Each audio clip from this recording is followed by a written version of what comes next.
It's 15 minutes after 3 o'clock. Hello again. You're watching eNCA DSTV channel 403. Now, President Matamela Cyril Ramaphosa will face a motion of no confidence in Parliament later this month.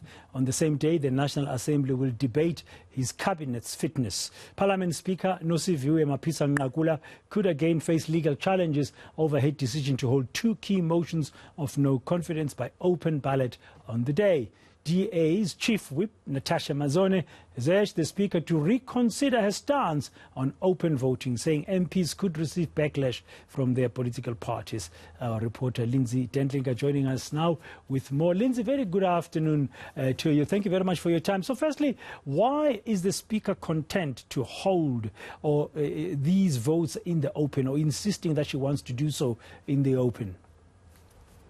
Well, Dan, you will recall that the first of those motions, which is the one, and the first one, I should add, in President Cyril Ramaphosa, has been more than 2 years in the offing. The African Transformation Movement went to court over this. They approached the Supreme Court of Appeal. This is when Thandi Modise was still the Speaker.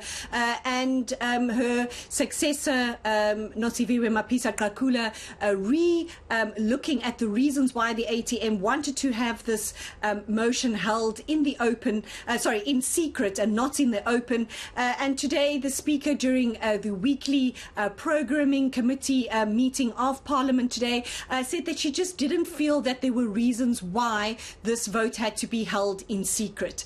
She says, in her view, there isn't a toxic vibe in Parliament, that there have been open debates about the Zondo Commission of Inquiry reports, that we've just come out of an election where people were able to express themselves, and so she doesn't see the reason why this vote has to be held in secret.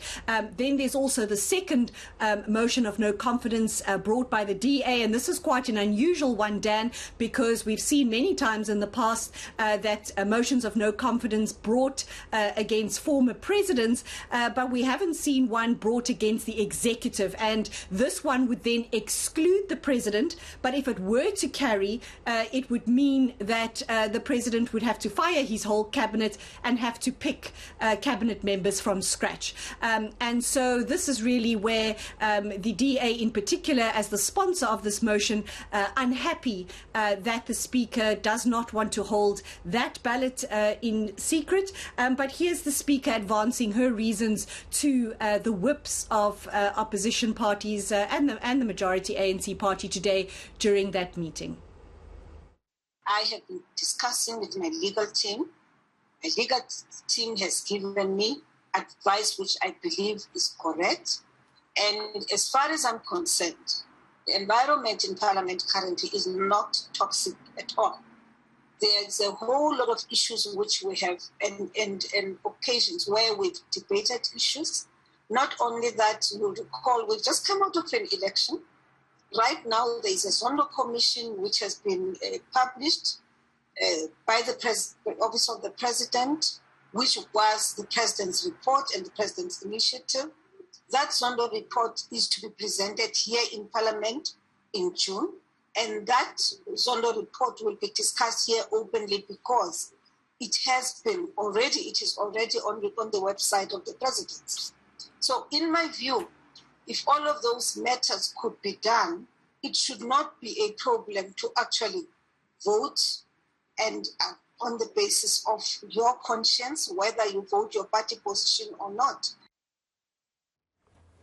Well, the opposition is not happy, I understand, Lindsay, as you said earlier. I just wonder, why do they not agree with the Speaker's decision? She said then that by she got what she believes is good legal advice that she can proceed in this manner. Well, just to that first point, Dan, the Speaker is by no means ruling out opposition parties challenging her legal opinion that she has from her parliamentary legal advisors. She's quite open to that today. She said even though she has set the 30th of March for those votes, there are still 3 weeks to go. And on the request of opposition parties that she provides that legal advice, she said she was quite prepared to do so. And she was also prepared to receive submissions from parties, receive their legal advice perhaps on what they think should happen. So she's not closing the door to any further debate on the matter. But just in terms of opposition parties, it's not just the DA. Obviously, it is unhappy about a vote in the executive not being in allowing the executive to vote. That was another decision the Speaker made today. They find it quite ludicrous that the Speaker would allow the very people against which this motion goes to vote for themselves, I would presume.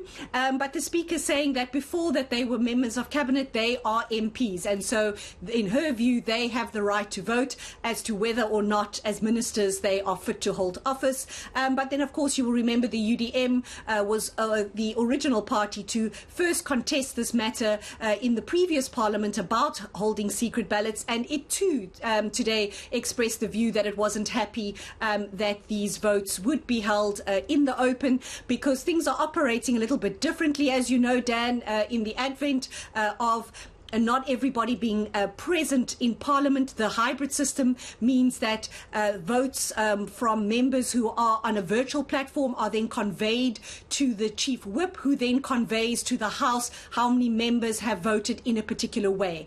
And so some unhappiness from opposition parties that these members might feel that they would be reluctant to break ranks with the party line if the vote was not to be held in secret, and also given the fact that they would have to convey however they voted to their Chief Whip, who would then convey to the House how they voted. So a range of different reasons why there is unhappiness about these motions being voted on in the open. But as I said, the Speaker says she's still very open to engaging and discussing with political parties how these votes should be held, even though she has already taken a decision that they will be held in the open.